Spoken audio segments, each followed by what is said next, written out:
Blue Lock Chapter 240 revealed the new Neo Egoist League auction rankings for our players, and remember, these rankings will decide the top 23 players for the Japan U20 team. Ego only wants the best of the best to play in his U20 team. To start off, let's start with the reserves, 29 through 24. All these players technically aren't eligible to be on the U20 team yet. A lot of these guys just started playing. We saw Gen Fukaku finally get to play when he hopped in the Ubers match for the injury goalkeeper. I'm assuming he's going to play more and potentially earn the spot to become the second goalkeeper for the U20 team, but we're gonna have to see Neo, Zantetsu, Nanase. These guys are gonna have to fight even harder in their next matchup if they want to earn the spot for the U20 team. Yeah, the stakes are definitely high for those under 23, but I do believe Zantetsu has a good chance of breaking into the top 23. Yes, I believe his speed and his abilities can make for a great winger or wing back position, but he first needs to prove himself in these matches, so I hope he gets more playing time after Manshine and we can see him potentially get a spot in the U20 team. Let's move on to 23 to 12. At 23, we have Tokimitsu. Tokimitsu is coming into this at 10 million yen. If Tokimitsu plays, I'm assuming he's going to get a spot on this team. We've seen his abilities in the second selection. We haven't seen him play since then, but he's extremely strong. He has a great stamina. I think he could be a great player, especially off the bench where he can just come in and run the team rampant. I think he could be a great asset for this team. I will say I'm definitely shocked considering we saw that Tokimitsu was in the top 3 of all of Blue Lock at one point. It is quite surprising to see him placed so low, but I guess we'll have to see what happens in the future with him. He definitely has an amazing skill set, as you said, so let's see what happens going forward with Tokimitsu. And then let's move on to 22 and 21. I want to do these two together, Hayate and Darai, because we really still don't know too much about these guys. We saw them in the U20 match, but Hayate was just burned most of the time. Darai, we saw some of his ability because he was a shutdown Otoya, but he really got bullied by Baro, Rin, and Isagi, so I don't know how much he's going to be valuable when everyone else gets to play and they get salaries. I don't know if these two will still be around, but I am going to assume that they're not going to make the final team. Then moving on, number 20, our boy Raichi. This guy went crazy in the Ubers match. He was able to shut down Snuffy at some moments. He was able to work together with Isagi and the rest of the Munchen team and help the team win. I think him earning 18 million, I think he could go a little bit higher just because I like Raichi. I think he did play a big role in being able to stop Snuffy. I think no one else was really able to do that, so I think he deserves more credit. I think he's going to be on the final U20 team for the World Cup. I could see Raichi being in the final team. I'm just happy to see him in the ranking this time. He wasn't in the ranking last time, but he's definitely proven himself to be amongst the rest of the greats on this list. I agree. I think his dueling and his defensive abilities in the midfield could be very useful. I think his skill set can be very valuable, especially since a lot of these teams need like a destroyer, someone who can disrupt the opposition and retain the ball and also just help the team build up. I think Raichi can play a role where he can help the team win, just like how we saw in Ubers. And then coming in at 18 and 19 for a tie, we have Hiyori and Sendo, both worth around 20 million. So Hiyori actually wasn't in the rankings last time. Obviously that match he had against Ubers showcased all of his abilities and showed just how valuable he could be to a team. Yeah, Hiyori hasn't played too much overall in the NEL. He hopped in as a sub for the end of the Ubers match, but as soon as he entered the field, he proved his value. He became the key for Isagi and the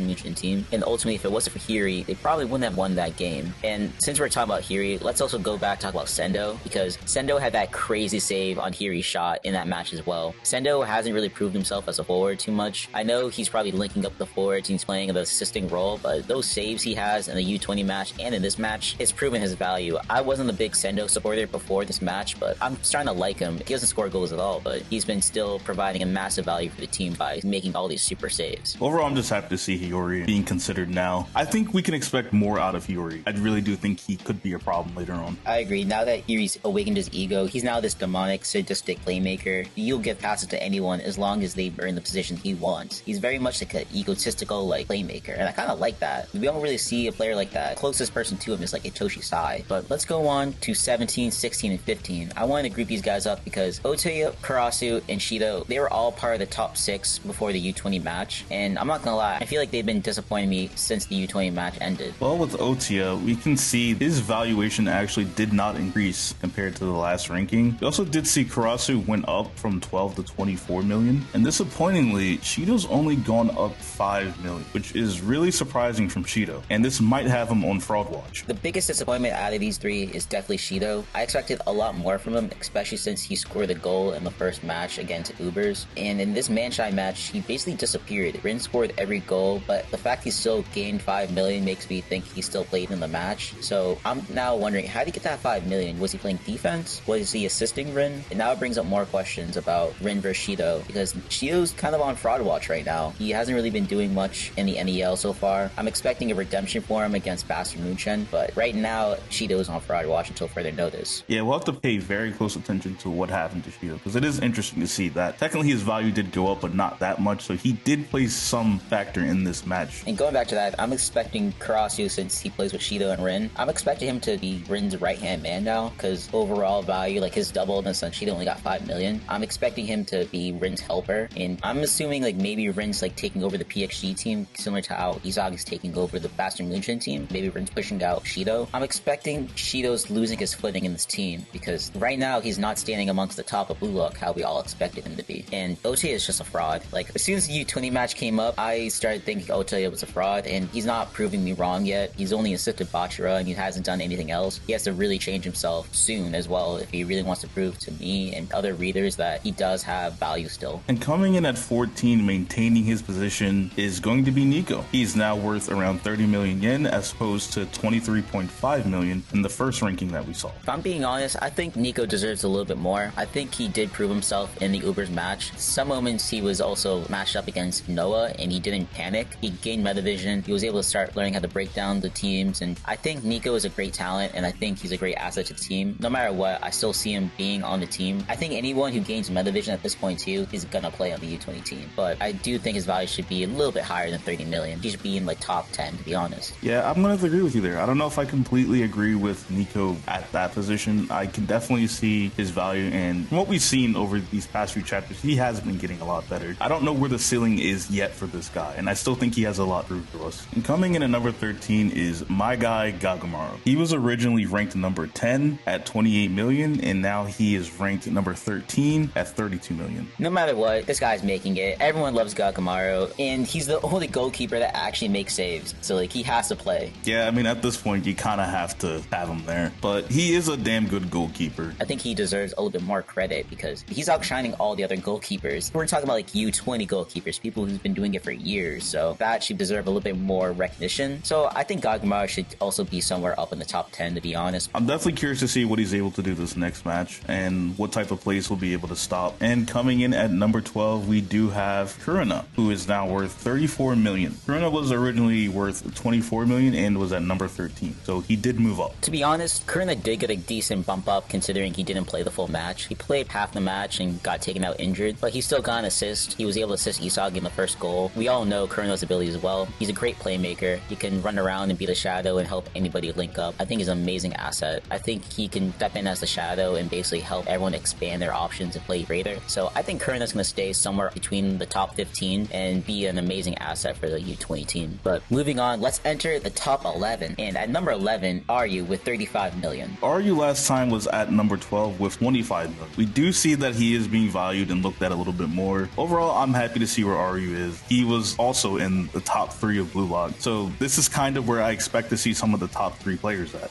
Tokimitsu. Ryu has definitely been living up to his name more than Tokimitsu. He's been a great center back to be honest. We've seen him play great for Ubers. He should stay as a defender. I think him, Nico, and all the Ubers defenders should be the main defenders for the Blue Lock U20 team to be honest. You gotta have them play those positions for sure, especially Ryu. He just plays that so well. He's an ideal center back because he's so tall. He can win all those duels in the air. He can get a lot of those headers, and he can be great for set pieces as well. If you take like a corner kick, your center backs come up, and he's great at winning those duels in the air. He can score a few goals too from those set pieces. And then at 9 and 10, we have Yukimiya and Reo, both worth 36 million yen. Now, Reo was sitting at number 6 last time at 40 million yen, and then Yukimiya was number 9 with 29 million yen. I'm surprised Yukimiya even got a boost in his ranking to be honest. I don't think he stood out too much in the Ubers match. He had a few moments where he linked up with Isagi, but nothing major. He had one moment where he created a chance, but it got stopped by Snuffy. He doesn't really stand out too much in that match for me. I don't think he deserves to be up in the top 10 in my opinion. I think potentially Kurina and him could even switch rankings. That's kind of also how I feel about Reo, but I'm not completely mad at it. I do know the potential Reo could possibly have on the U20 team. I agree with you because you can make the argument that Reo, no matter what, will be a great piece for the U20 team because he can play every position, that chameleon style. He can just copy anyone. He can play center back like he did in the U20 match. He can play a midfielder like he usually does. Right, exactly. He can play as a forward if he really wanted to, if the team like needed someone to just step up. Reo can do it all. I think he's going to be a big piece for the U20 team just because he can plug in and play any position. So I think Reo staying in the top 10 makes sense to me. Then at number 8, we have IQ at 38 million yen. And and IQ was worth 27 million yen last time at rank 11, so he did go up. And honestly, I have no issues with this. IQ is my guy. I think IQ is actually the best candidate for center back. Him and Ryu are the ideal center backs because they're both athletic, tall, win duels, and IQ is a little bit better too because he's a lot more versatile where he can also play on the ground. We see he has great passing, he has great vision. Now that we know he also has meta vision, he can shut down defenders like Rin, Isagi in spare moments. I think he's the best candidate for the starting center back role and potentially even a captain because he was the former captain for the U20 team. He has that leader mentality, and all around I think he's just a great candidate and the team needs him. And moving on to number 7, we have Nagi, who has actually gone down a significant amount. In the last ranking, he was at 88 million and he was at the top of Blue Lock, and now he sits at 7th and at 43 million, taking a huge drop after his loss to Rin. When I first saw it, I was like, oh my goodness, I could not believe this. Because we know Nagi is just super talented. I mean, from the beginning of Blue Lock, he almost seemed just unstoppable in some points. But Rin completely shut that down. I wonder if Rin just absolutely crushed Nagi's ego. I have a theory about this because Ego mentioned how Nagi doesn't really have a full ego and how his skills aren't ready for the actual level that they're trying to achieve, because Nagi was able to score all these miracle goals and he was able to rely on other people. Nagi in a way never really passed the second selection where he had to become his own individual in a sense because he always had great players on his side. And the issue about Nagi is he does have such great skill, but his creativity and his imagination is zero. He's not able to brainstorm or create ideas at all. And we've seen that other players like Ryo and Isagi were needed for him to actually show his value. Nagi needs something to actually develop an ego, and I'm hoping the loss of Rin will actually spark something. Yeah, Nagi needs to lock in here. If he has another bad performance, he definitely could see himself off the U20 team. And that's even a crazy thing to consider, but the facts are there. Now he's reaching such a high level where he needs to better himself outside of just his strengths. He needs to work on his weaknesses. He needs to start adapting or he's going to fall apart and get lost behind everyone else. And at 5 and 6, we have Unagami and Chigiri, both worth around 50 million yen. Unagami was 47 million yen before at 5, and Chigiri was worth 30 million at 8. So Chigiri got a huge bump here. Chigiri was the only one to score in that Manshine match. They lost 3-1, but Chigiri was the only one to actually score a goal and prove his value in that match. So I do understand the big jump. Kunigami getting 3 million is a little confusing to me because he kind of ghosted in the Ubers match. He had only like one big moment in my opinion I can recollect where he blocked Baro at the end of the match. Besides that, he really didn't do anything else, so I don't understand why he even had like any sort of bump. Have to completely agree with you there. It doesn't really make the most sense to me, but hopefully he can redeem himself in this next match. I definitely want to see some more Kunigami. I know he has it in him. He went to the Gulag. Now he needs to prove those abilities. For sure, he definitely needs to prove his abilities. Maybe we're in for a treat. I don't know, but all I know is Kunigami needs to get his shit together. Then at number 4, we have Bachiro. He's sitting at 66 million yen. That's where he was sitting at last time, 66 million at 3rd place. He's basically a one-man army for Barcha. The rest of that team is so useless. I think it's pretty much kind of like how it was at the first selection where it's just Bachiro versus the world and he's just dribbling through the whole team and basically just trying to score goals. Because I don't see Ochoa doing anything. I can't see the other players really doing much, mainly because Lavinio was the only other person we know score a goal for that team. So I'm expecting it's just Bachiro versus the world. If that's the case, I understand why Bachiro's up here, because he's the only one who's actually able to do something for that team. Yeah, he's definitely the hard carry for that team, as you can see. I can see why he's still in the top 5. I mean, we've seen him play. We already know that his abilities are going to be a huge asset to the team, especially with players like Ren and Isagi. We've seen that link up so many times, and I believe we barely scratched the surface of what those three could be capable of on the field together. Especially since Bachiro has been evolving. I know his team isn't doing well, but Bachiro itself as an individual is going insane. No matter what, Bachiro still play. He's just that good. At number 3, we have the King Baro, sitting at 130 million yen in 3rd place. He was 1st place, as we saw before, sitting at 100 million. He has since then dropped and lost to Isagi. And I will say, I'm not totally mad at him being 3rd place. I think narrative-wise it makes sense because Baro hasn't been able to beat Isagi in a while, and he still has a lot of great value. Like we've seen, Baro has already scored 5 goals. He got a hat-trick in the last match, 2 goals this match. I think he definitely is still valuable. And let's be real, it's also Baro. Whenever this guy comes on the pitch, he's scoring a goal. I mean, we saw Ego use him as a joker last time and score a crazy anomaly goal. Maybe he'll just continue to do that for the team. Either way, I think he brings a lot of value, so he's definitely going to stay on the team. I do see the value in Baro. I do know that Baro is still a very huge asset to what could be the U20 team. And then moving on to number 2, Isagi Yoichi with 150 million yen. We're talking about a 100 million bump. This is crazy.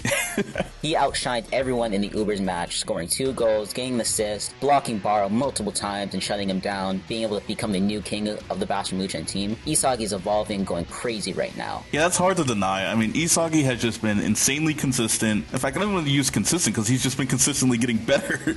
Like, he's been evolving. We've been seeing him evolve in all these different matches and chapters. Honestly, I think we're in for a huge surprise coming up in this PXG and Bastion Munchen match. That being said, we can't have that matchup without our number one guy, Itoshi Rin, who just went up immensely with 180 million yen. When the rankings first dropped, we saw Ren at number 7 with 36 million yen attached to his name. And I think that made my boy lock in. He was ranked under Isagi at this point. Rin decided to go crazy. After their match at Ubers, PXG had a bye week, and I'm assuming Rin went crazy in training because in Manshine, he was a new person, and this man literally destroyed Nagi and the whole team. He scored a hat trick and said, "Everyone is underneath me." And this is kind of the mentality he's always had since he got introduced to us in the second selection. He was ranked number 1. So not seeing Ren at number 1, I can only imagine just lit a fuel underneath his ass and made him want to go back for that number 1 spot. And especially since we know how intense that rivalry between Isagi and Rin is. This dude Rin just wants to kill Isagi. He actually hates him. This next match is going to be a battle between two titans, and I cannot wait to see it. I know. PXG versus Bastion Munchen is going to be so insane. Like I said, it's going to be the greatest matchup in the NEL, and it's going to shake up all these rankings. But I want to do a little predictions. I believe at the end of the PXG versus Bastion Munchen match, I think Isagi will be at the top of the rankings. I think he's going to be able to push Bastion Munchen to victory, and I think the top 5 will be Isagi, Rin, Baro, Batra, and Nagi goes through a complete evolution and enters at number 5. I'm going to have to agree with you there, but I still think PXG is going to come out on top. I do not think Rin is going to lose to Isagi. We're just going to have to wait and see, but let us know what you guys think. Let us know who you think is going to win that final match, and let us know what you think about all these rankings, and who do you think is going to be the top 23 players for the Japan U20 team. If you enjoyed the video, don't forget to like, comment, and subscribe. We appreciate you for sticking to the end. This is Tev. This is Lotus. Peace.